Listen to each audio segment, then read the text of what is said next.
پیارے دوستو، السلام علیکم۔ انفارمیشن اینڈ انٹرٹینمنٹ ورلڈ پر خوش آمدید۔ آج کی ویڈیو میں ہم آپ کو ایک برداشت کی نصیحت آموز واقعے کے بارے میں بتائیں گے۔ حدیث شریف کے مطابق دنیا مومن کے لیے قید خانہ اور کافر کے لیے جنت ہے۔ ایک مومن کی زندگی طرح طرح کی دنیاوی داؤ پیچ کا شکار رہتی ہے، جس سے ایک مومن بظاہر تو تکلیف میں دکھائی دیتا ہے، لیکن حق تعالی سے مضبوط تعلق کی بدولت اسے قلبی سکون کی دولت بھی میسر رہتی ہے۔ ہر وقت اللہ تعالیٰ سے عافیت کا سوال کیا جائے۔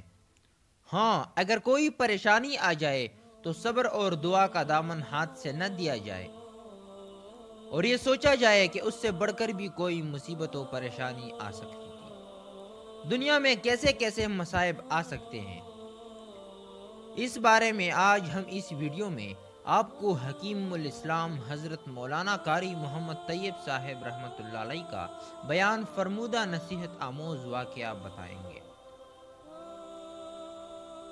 واقعہ یہ ہے کہ ایک شخص کے دو جڑواں بچے پیدا ہوئے اور ان کی کمر اوپر سے نیچے تک جڑی بالکل چسپاں تھی۔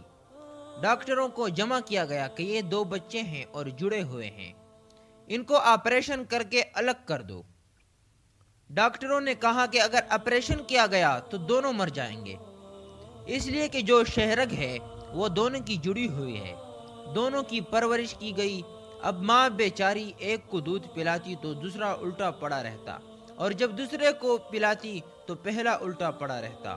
عرض وہ اسی طرح سے دونوں کو پالتی رہی، یہاں تک کہ بچے 5-6 برس کے ہو گئے۔ ان کی تعلیم کا بندوبست کیا گیا۔ خدا کی قدرت کہ ایک کے دل میں دینی علم حاصل کرنے کا جذبہ پیدا ہوا اور دوسرے کے دل میں علوم معاش حاصل کرنے کا جذبہ پیدا ہوا۔ دونوں کے لیے استاد متعین کیے گئے۔ ایک اچھا عالم بن گیا اور ایک بڑا گریجویٹ بن گیا۔ دونوں بھائی آپس میں باتیں کیا کرتے۔ جو بھائی دنیاوی مزاج کا تھا وہ کہتا کہ ہم سے زیادہ کوئی مصیبت میں نہیں ہے، کیونکہ یہ ہر وقت کی مصیبت ہے۔ میرا جی کھیلنے کو چاہتا ہے اور تیرا دل نہیں چاہتا، مگر مجبوراً تجھ کو جانا پڑتا ہے۔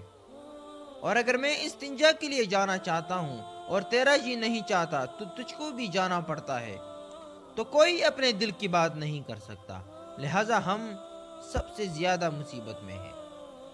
یہ سن کر دیندار عالم بھائی کہتا کہ بھائی صبر کرو، اس سے بڑھ کر بھی تو کوئی مصیبت آ سکتی تھی۔ اس نے کہا کہ اس سے بڑھ کر مصیبت ہو ہی نہیں سکتی۔ وہ نصیحت کرتا کہ یہ مت کہو، اللہ کے ہاں مصیبت کے بھی بڑے خزانے ہیں۔ خدا کی قدرت کہ دیندار بھائی کا انتقال ہو گیا، تو پھر ڈاکٹروں کو جمع کیا گیا کہ اس لاش کو کاٹو۔ تو انہوں نے کہا کہ اگر لاش کاٹی گئی تو یہ زندہ بھی مر جائے گا۔ اب لاش دنیا دار بائی کی کمر پر ہے، سوتا ہے تو مردہ کمر کے اوپر ہے، کھانا کھاتا ہے تو مردہ کمر پر، استنجا کو جاتا ہے تو مردہ کمر پر۔ اس وقت چھوٹے بھائی نے کہا کہ میرا عالم بھائی صحیح کہتا تھا، وہ مصیبت لاکھ درجہ بہتر تھی۔ جب کہ بھائی زندہ تھا تو اس نے توبہ کی اور صبر کیا اور کہا کہ اے اللہ بس کرو، اگر اس سے بھی بڑی مصیبت آ گئی تو کیا ہوگا؟ معلوم ہوا کہ ہر مصیبت سے بڑھ کر بھی ایک مصیبت